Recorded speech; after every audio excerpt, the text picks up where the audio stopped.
Danielle Boasquevisque is an assistant professor at McMaster University, stroke neurologist at Niagara Health, McMaster University, and holds a master's in health research methodology from McMaster. At PHRI, she is an associate research fellow and site investigator for multiple clinical trials at Niagara Health. She is also the lead of the stroke research program at Niagara Health. She obtained her MD and completed internal medicine and neurology training in Brazil. In 2018, she completed her Master's of Science in Neuroscience at Albert Einstein Institute, where she studied safety of transcranial direct current stimulation in patients after ischemic stroke. She also pursued a 4-year combined clinical stroke and research fellowship at McMaster University and Niagara Health from 2018 to 2021. Danielle has interests in vascular neurology, including acute stroke, neurorehabilitation, intracranial atherosclerotic disease, intracerebral hemorrhage, stroke in young, and uncommon causes of stroke. So welcome, Dr. Boasquevisque. Thanks, Tina, for the kind introduction. Thanks, everyone, for having me today. So we're going to talk about uncommon causes of stroke. So let's get started. In terms of uncommon cause of strokes, it accounts for approximately 4% of all causes of stroke. So it is uncommon, so it is rare, 4%. We do see and we do think a lot about these uncommon causes because this can end up leading to recurrent strokes and a lot of disability for the patient if it's left undiagnosed. Some of uncommon causes of strokes can actually be treated if it's caused by hypercoagulable states or infection, or vasculitis. So those are treatable causes, as opposed to causes that are genetic, inherited. So those are causes that we don't have a treatment, but oftentimes patients would appreciate to have disclosure about what's causing and what the future hold for them. And in terms of genetic counseling as well. So that's the importance of identifying causes of uncommon causes in our population. It does end up that uncommon causes of stroke often happens in young population. And I know that my colleague, Dr. Telek, has done a full lecture about stroke in young. I do have like a nice panel here where we can split some uncommon cause of stroke in the ones that primarily cause ischemic stroke, the ones that primarily cause intracerebral hemorrhage, and the ones that cause a mix of ischemic and intracerebral hemorrhage. Okay, in terms of genetic causes, we're gonna talk about diseases that we think about, like Fabry disease, that's caused by gene mutation of the alpha-galactosidase. Disease like CADASIL. CADASIL, it's caused by a mutation of the NOT3 gene. And you have the dominant form, that's CADASIL, and the recessive form, that is CARASIL. So in terms of CADASIL, it stands for cerebral autosomal dominant arteriopathy with subcortical infarct and leukoencephalopathy. And we have the recessive form, that is CARASIL. It stands for cerebral autosomal recessive arteriopathy with subcortical infarct and leukoencephalopathy. We have other genetic diseases that are part of conjunctive tissue disorder. We have a disease called retinal vasculopathy with cerebral leukodystrophy. So it's also called RVCL, and that's caused by a mutation on this gene, TREX1. So those patients that presented with genetic features, they usually have multi-organ disease, also some impairment of the cardiac system, sometimes renal, like skin. So that's the importance of having like a full physical examination on these patients and asking for family history or any marriage between relatives.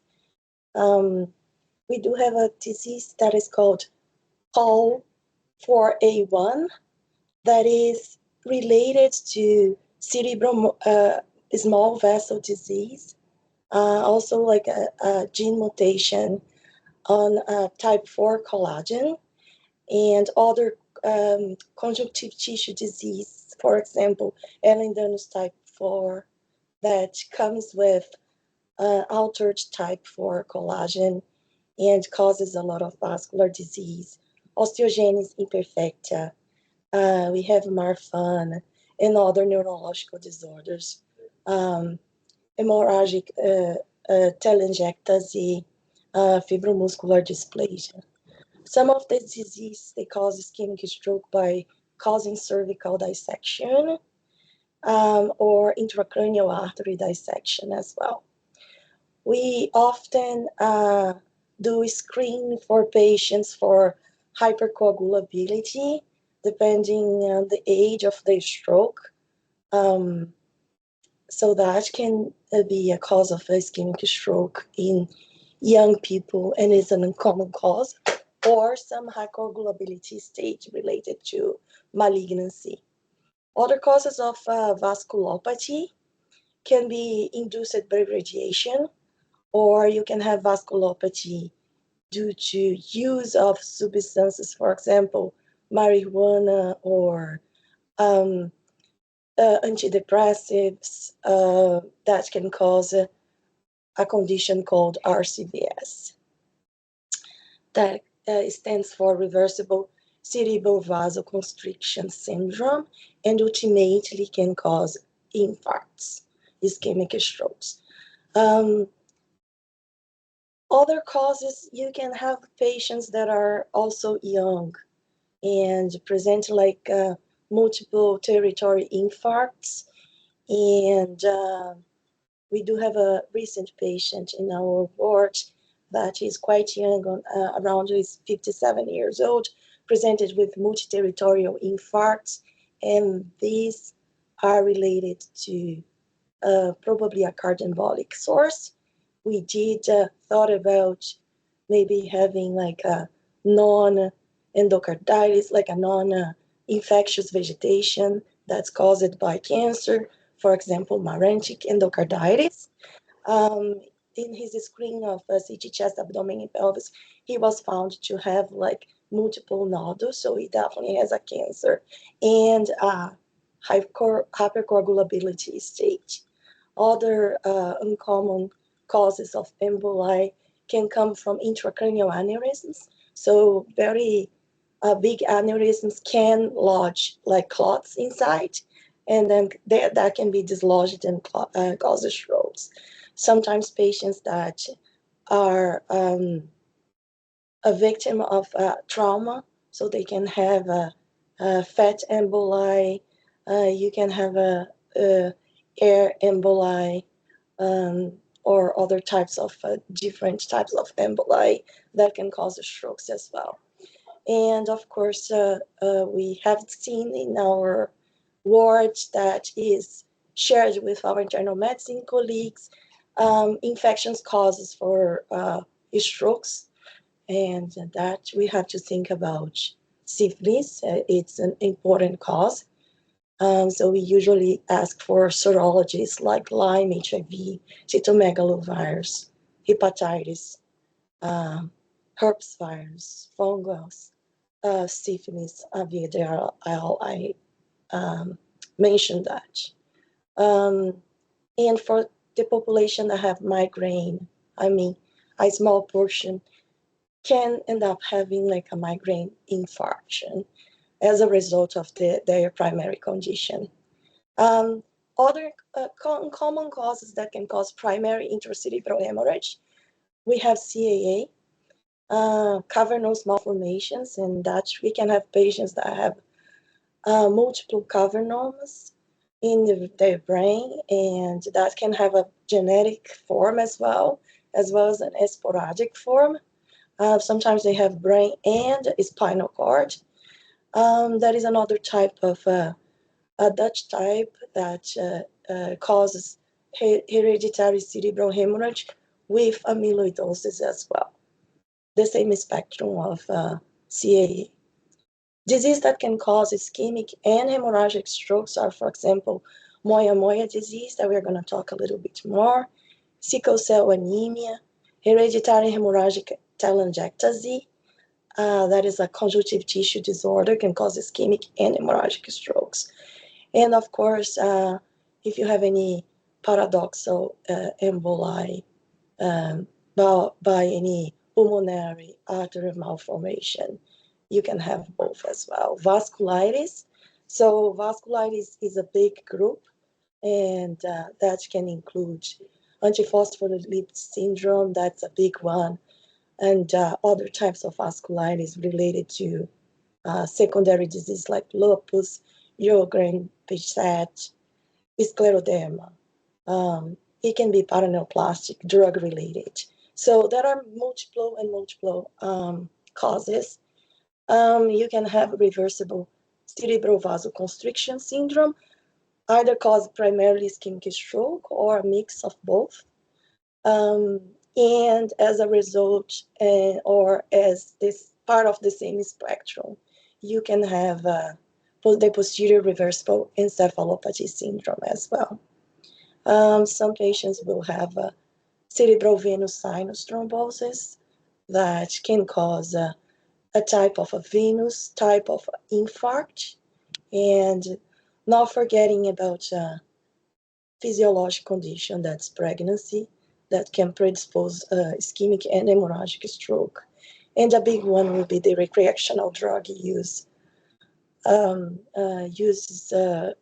use like cocaine, marijuana, they can cause ischemic and hemorrhagic events as well. Okay, so uncommon causes they do exist. For example, Brazil not being the champion of the World Cup, they are uncommon, but they can happen. So now we're going to talk a little bit about some potpourri of diseases that are genetic, right? And what we are looking for, they are genetic. They usually can would present in young people as well. So the next disease that we're going to talk about is Fabry's disease. So Fabry's disease is a cause of the stroke in young. So usually can be as young as like a 5-year-old or 2-year-old. And then there is like different phases on the disease. Fabry disease is caused by a deficiency of an alpha galactosidase A, which is an enzyme, and it leads to accumulation of glycosphingolipids on endothelium, and that can lead to stroke. Some of those patients, they can have actually other features, for example, doliectasia. So sometimes we look at a brain imaging and we see those like big vessels, either like basilar or vertebral artery that is very large in size, and they are tortuous as well. So that can highlight a feature that, we should looking for something related to genetic, as well as the presence of small vessel disease. All these genetic diseases that we're talking about, at some point, they can actually present like a small vessel disease, which we will see as a white matter hyperintensity. If you look at, for example, on the sequence that called G2FUE. For example, we can have a history of a 30-year-old male that presented with some sort of neuropathic pain or even a child that presents with this burning pain. And as the years go by, this patient can develop some issues like with the vision. Um, for example, if we look at the optic fundi, you can find tortuous retinal arteries. So that's a feature as well as of the disease. Some of those patients will have heat intolerance or decreased sweating.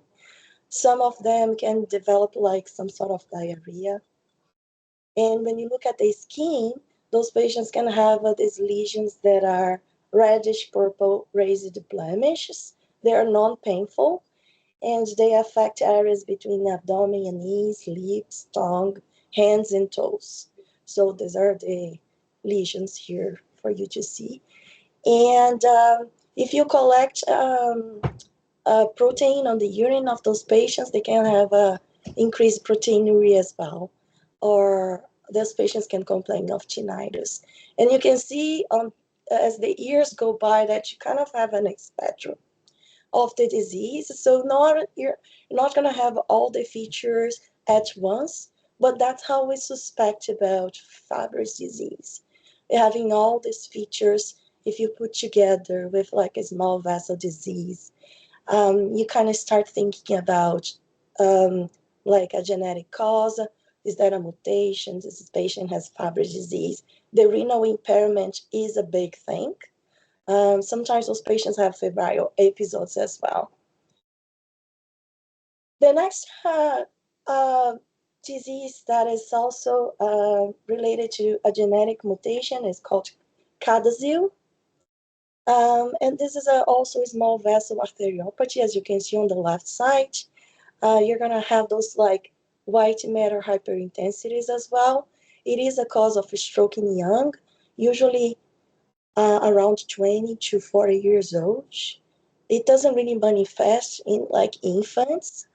Sometimes you can have full families with CADASIL because it's autosomic dominant, and it's related to the NOTCH3 gene mutation. Um, a big feature is migraine with aura, so you kind of can have families with aura and migraine. Sometimes we see those patients in our clinic with a history of migraine, with aura and stroke. So these patients, their strokes are usually subcortical. You can have also, it's important to look at a sequence that's called T2 star or SWY. So you can see microbleeds in there as well. When these patients get older, they can actually develop some sort of cognitive impairment. So for those genetic causes and common causes of a stroke, a neuropsychiatry test or a MOCA is important. So if we are in a internal medicine ward to have like OT to do a MOCA on these patients, it can be a cause of dementia. So sometimes we see these patients more in an advanced age, and they will have like a more advanced small vessel disease, and they will have like dementia, psychiatric issues. They can have seizures as well. The diagnosis can be made by a skin biopsy or genetic testing, where you can see you're going to identify the NOTCH3 gene mutation. Unfortunately, there is no non-treatment or preventative strategy, but the patients, a lot of them would like genetic counseling and disclosure about what's causing their recurrent strokes and what they would expect for their, child, and if you can do some family planning. Um, we can manage those conditions with aspirin, but the role of aspirin is not very well determined. And of course, that for migraine, not all the patients will have migraine either. But with the ones with migraine with aura, we would treat with medication, avoiding triptans. And for patients with dementia, we can also use donepezil, for example, and have some executive function improvement. So just to highlight, this is sequences of MRI is like a flare sequence. So on the first left, you can see that that is impairment of the pole of the temporal lobe bilaterally. So that's the white part. So that's quite pronounced on this patient. And that's one of the features of the imaging that you can see in a patient with CADASIL. So for those patients with small vessel disease, it's very important to collaborate with radiology, sometimes asking for opinion of a neuroradiologist. So it's definitely a multidisciplinary workup with internal medicine physician and neuroradiologist. Another feature of this disease is the impairment of the external capsule. So you're going to have like white matter hyperintensity here on the external capsule. And of course, you're going to have, if you look at their brain, you can have features of a small vessel disease. And when I say features of a small vessel disease, I'm talking about white matter hyperintensity. Sometimes these patients, they are young, but they have a lot of lacunar infarcts, which are the small infarcts that are less than 20 millimeters, or they can have microbleeds, um, or they can have something that's called enlarged perivascular space. So those are all features of a small vessel disease. Okay, now we're going to talk about the recessive form, which is called carousel. So this imaging is showing us a flare.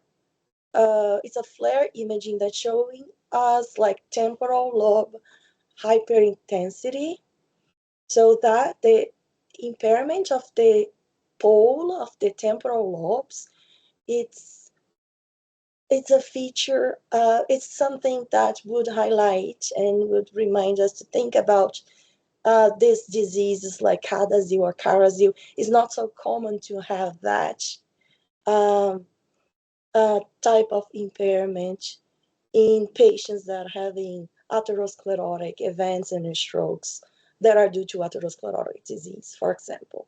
So it should raise a suspicion for a genetic disease, and let's say CADASIL or CARASIL as well.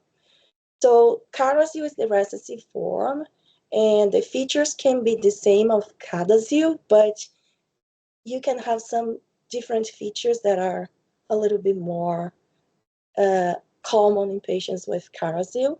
For example, this is like a 50-year-old Portuguese man with a 4-year history of slurred speech, behavioral changes, and thetaparesis with sphincter disturbances. Um, the medical history was positive for chronic lumbar pain with spondylosis and 2 stroke-like episodes. And they disclosed that their parents were consanguineous. So that, points out, raises a suspicion of a genetic disorder. And then in this case, like CARASIL would be a big one. So these patients, sometimes they can have a very early baldness, just like our patient, who's 50-year-old. And they have sometimes back pain, lumbar pain. Sometimes they have a lot of degenerative disease, sometimes with compression. So I would say that sometimes it's hard to put things together, right? Because 50-year-old with baldness and degenerative disc disease really doesn't make a diagnosis, right? But those patients, they can start presenting with us with this progressive cognitive decline that's really not typical for a 50-year-old man. And then the imaging will also make a big change in the way that we are directing our investigation. And of course, that those patients can have more marked episodes that will be their stroke-like events. So that's how we're gonna start thinking about this like more rare diseases. Um, And the gene that is involved is a different gene, is a HTRA1 mutation, and it's a cause of lacunar infarcts, strokes, subcortical infarcts, again, the presence of microbleeds, and again, the neuropsychiatry feature is a major thing. Other disease that we do see in our internal medicine shared neurology ward is moyamoya disease. So that is a difference between moyamoya disease and moyamoya syndrome. So moyamoya disease is the primary disease where you have like some stenosis or occlusion of the terminal internal carotid artery. That stenosis, it goes to the anterior cerebral artery and the proximal middle cerebral artery. So if you have the idiopathic form that is more frequent in the Asian population, then you're going to talk about moyamoya disease. But if you have a patient with a very bad atherosclerotic disease, intracranial atherosclerosis disease, what we call ICAT, or if you have a patient with Down syndrome, sickle cell anemia, thyroid disease, we can also see the same pattern where when you look at the very terminal portion of the ICA, before it splits, it's very stenotic. And then you will find a lot of collaterals coming off and going to the basal ganglia. That's when we call the moyamoya syndrome. So it's usually secondary a condition. It can be secondary to vasculitis as well. It can be secondary, for example, to antiphospholipid antibody syndrome. As I mentioned, the idiopathic form, the moyamoya disease, is common in Japanese, East Asia, and more common in women. You can have headache and movement disorders. Strokes that happen either with the moyamoya disease or with the moyamoya syndrome. It can affect the watershed areas. It can be very anxiety creating for these patients because they have this stenosis and they can stroke with, for example, being dehydrated. So it's important to recognize the pattern.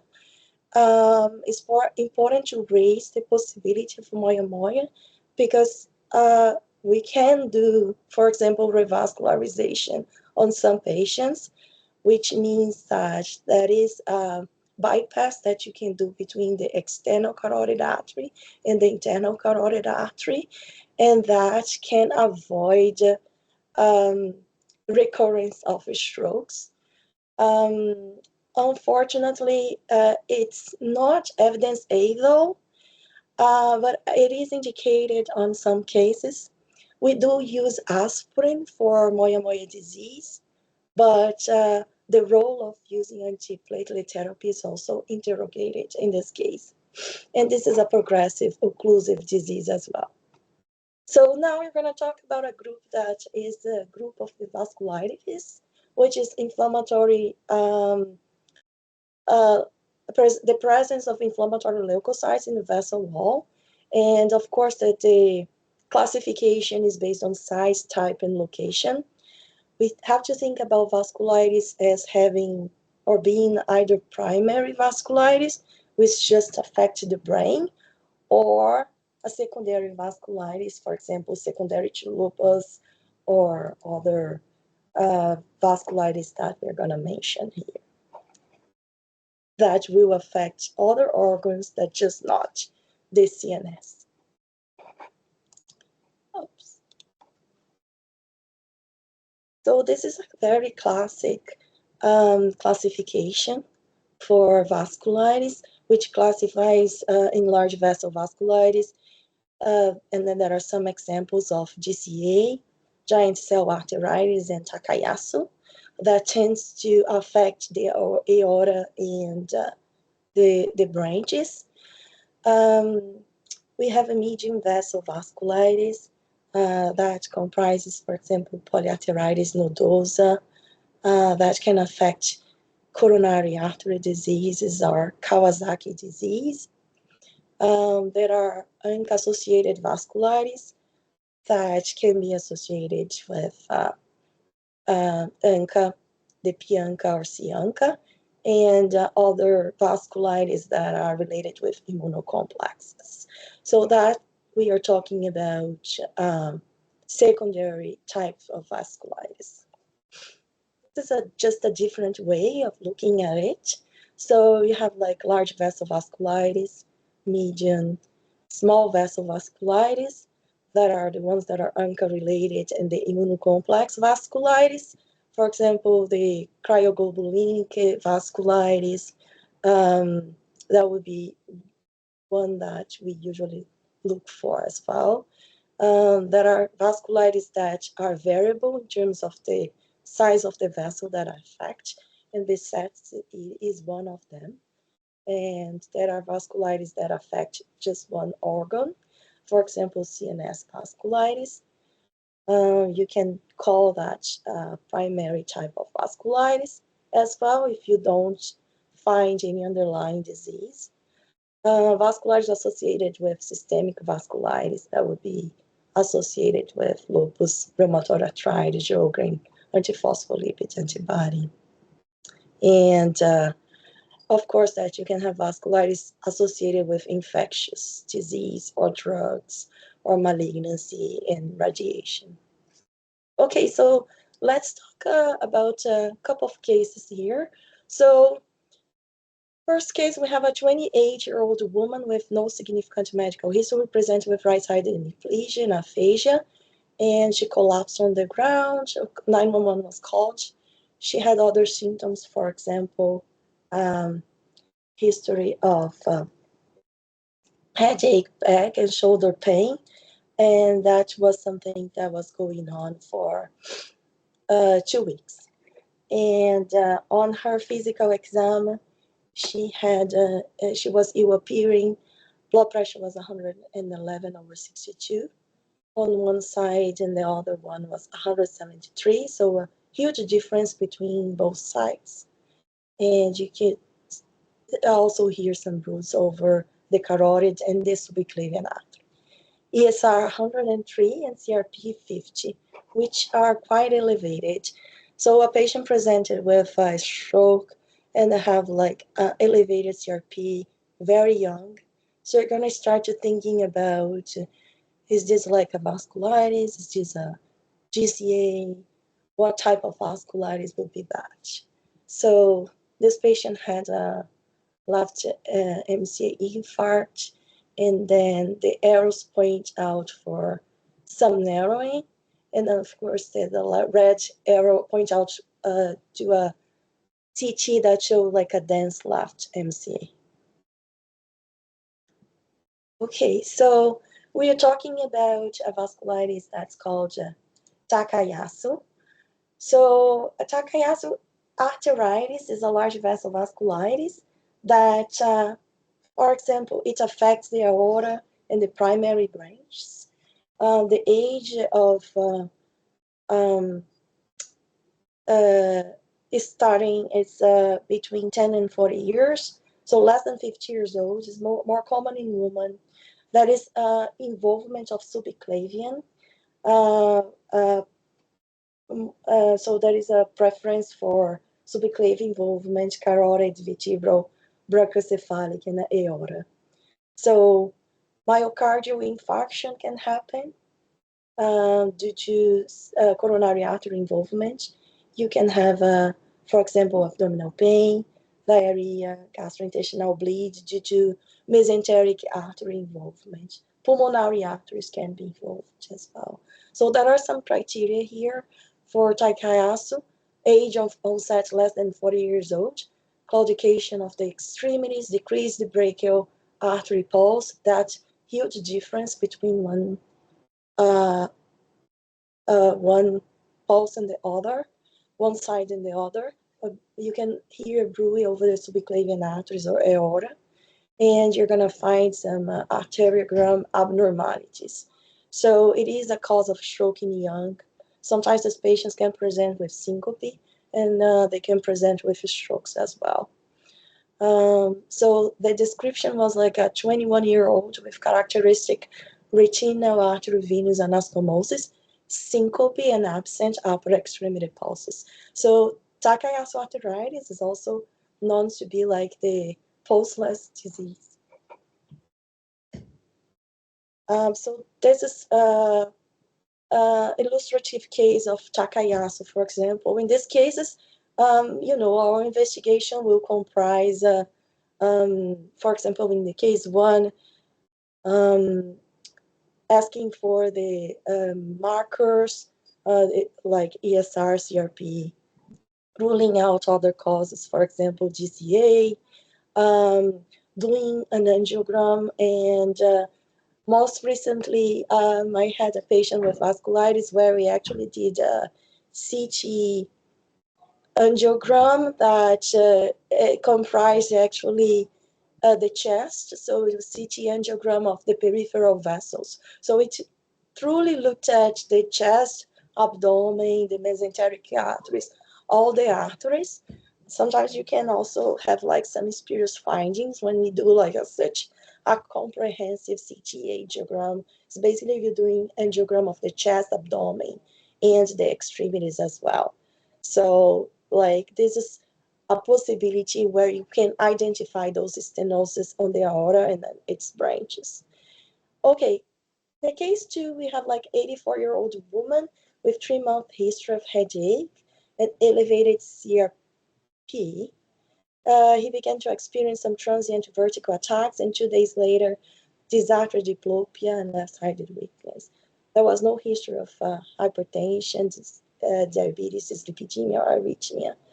He was drowsy with left-sided paresis. There was some right abducens, 6 nerve palsy, and horizontal nystagmus. The CRP was 13, so not really, not a CRP that would caught our attention. The ESR is quite elevated, 90, and there was some anemia as well. And this is not a young person. So 84-year-old. So we can see that he developed some sort of posterior circulation stroke, and there is some pathological findings. On the very right side picture, where you have the right side, you have like it's an MRA, and it's basically showing like a thrombus on the right vertebral artery, as opposed to on the left side, the flow void is normal. So all we know that is a patient that is at he's at a age of having strokes due to a common cause. However, he presents with headache. So headache is a huge thing for us to think about GCA. And he presented with a stroke and posterior circulation stroke. Okay, so giant cell arteritis, also known as temporal arteritis, it was described by Dr. Horton. When it was first described, he described as a new form of arteritis that was affecting the temporal vessels, which probably represents a new clinical syndrome. This is the first description when he first saw one of the cases of his patients with temporal arteritis. And that's why it's also called Horton's headache.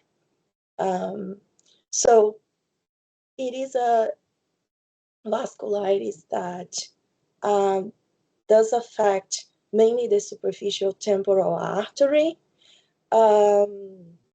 and it can cause strokes. And the reason why it can cause strokes is that the pathological finding that we have on patients with GCA is basically inflammation of the media, and mainly on the vessels where you find more elastic fibers.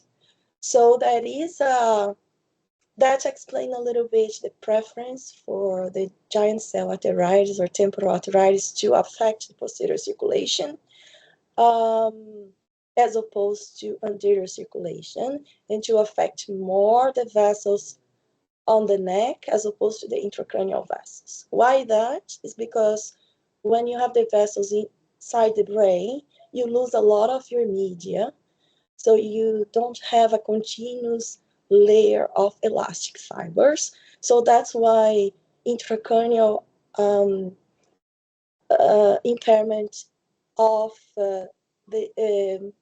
of patients with giant cell arteritis is not as common as extracranial, and the same explanation why posterior circulation is more than anterior is because even though the EEL, which is the external elastic lamina, is not as pronounced, is actually the vertebral artery has a little bit more of a layer of EEL if you compare with anterior circulation, even intracranially.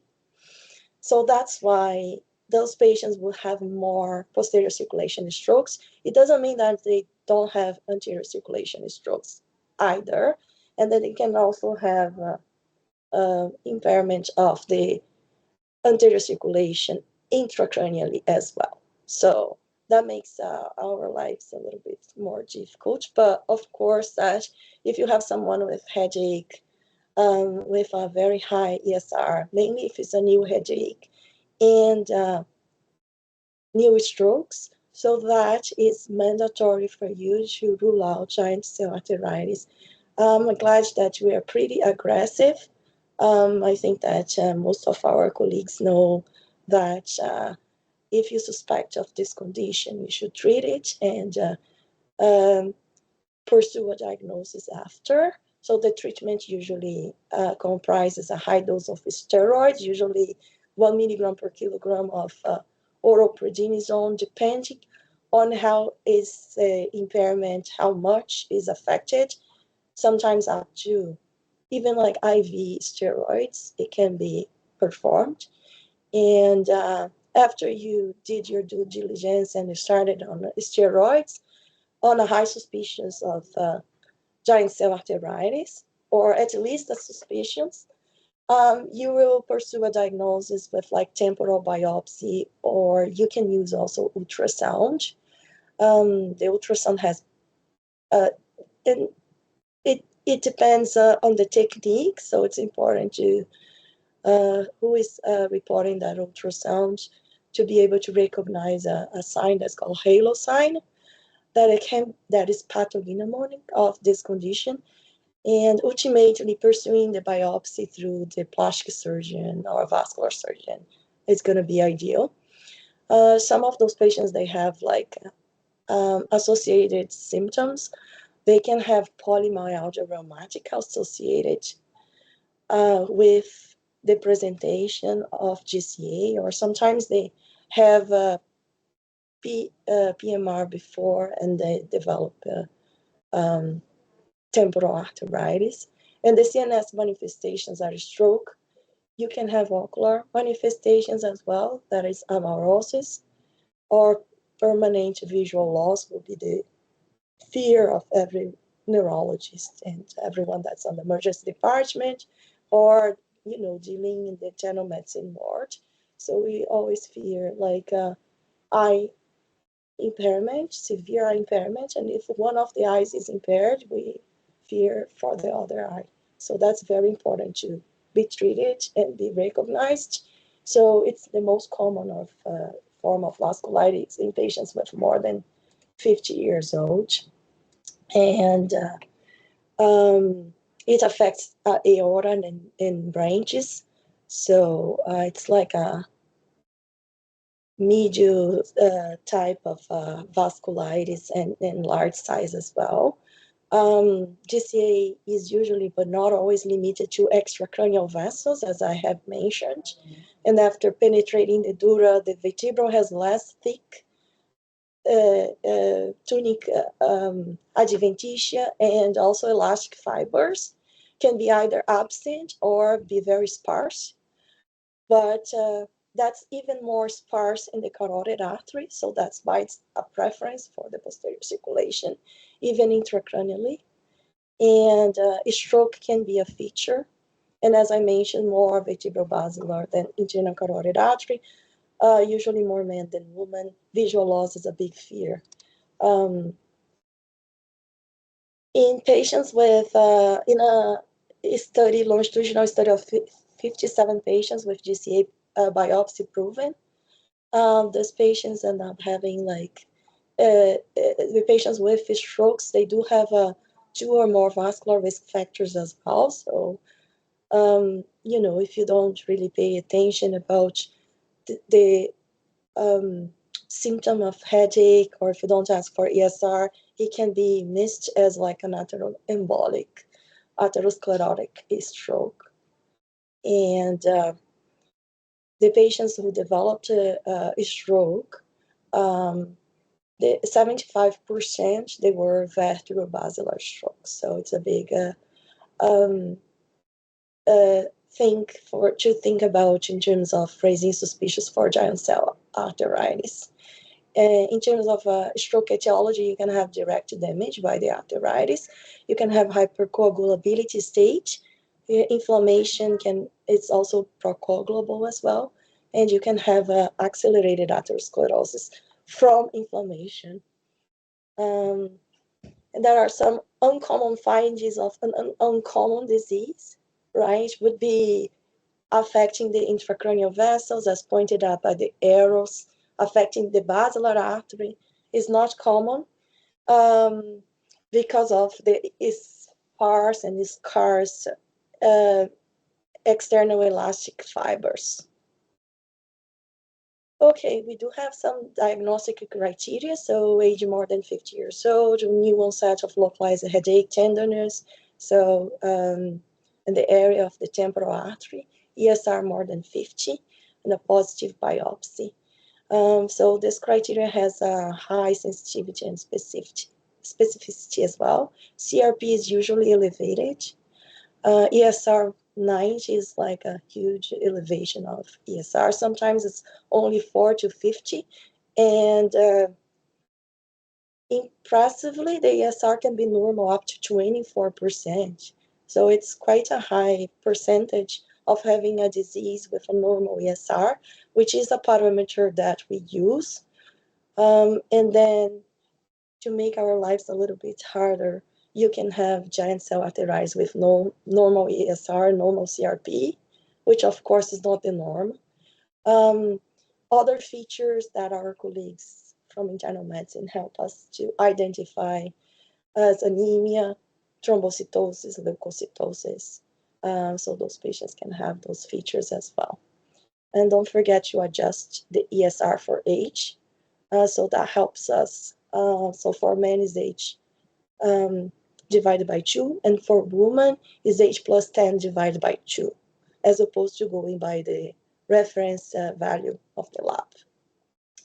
You can do a temporal artery biopsy, which we do have a low threshold here to do if we suspect of it.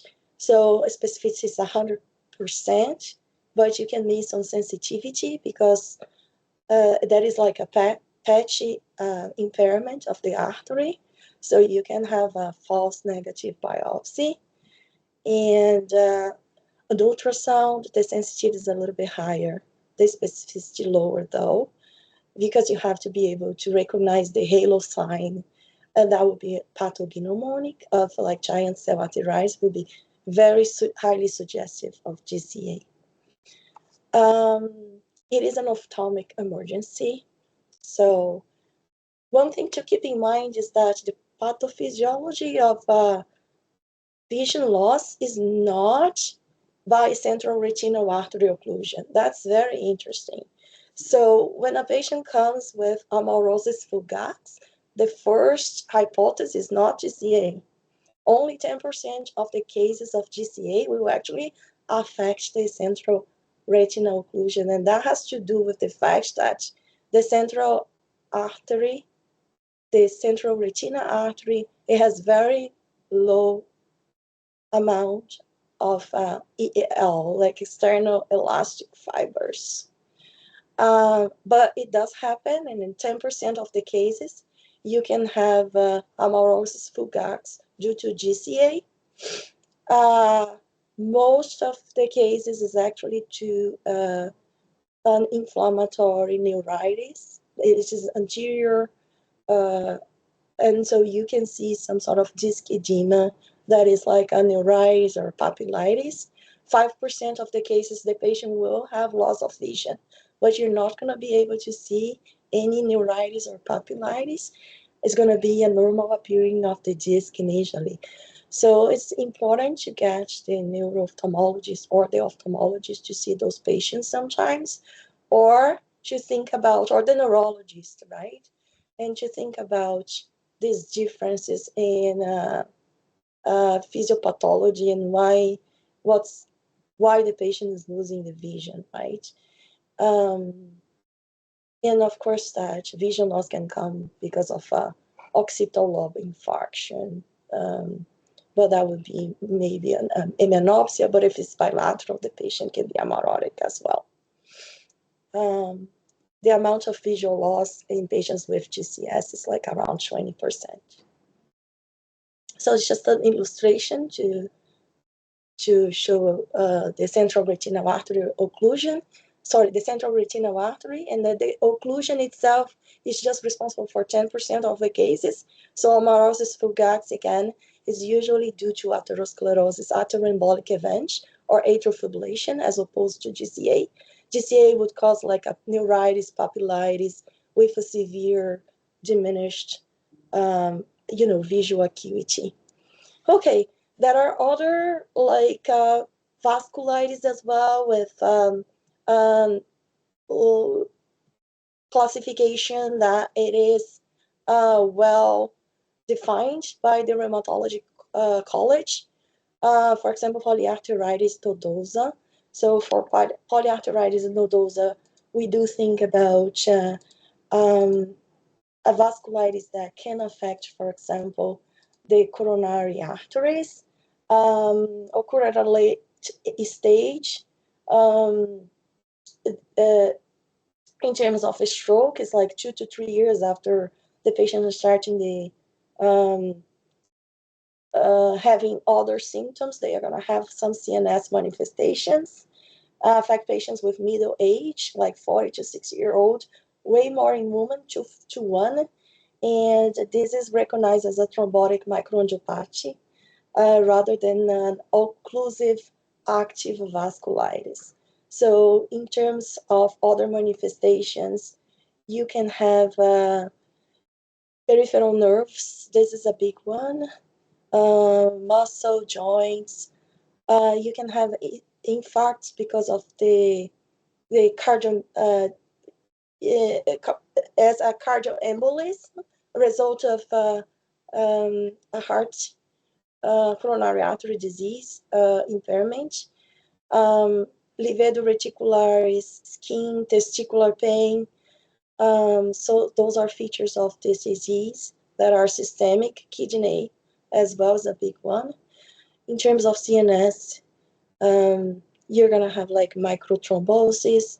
You can have a hematoma, microaneurysms, livedo reticularis, and sometimes it is associated with antigen related to hepatitis B. And remembering that strokes are complications of polyarteritis nodosa as well.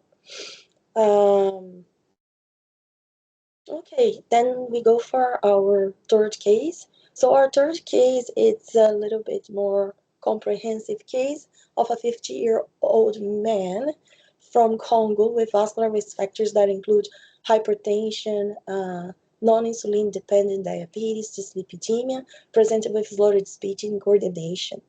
It's interesting, he had like cognitive change that has started months prior, was previously independent. In regards to physical exam, he had dysarthria and cerebellar ataxia.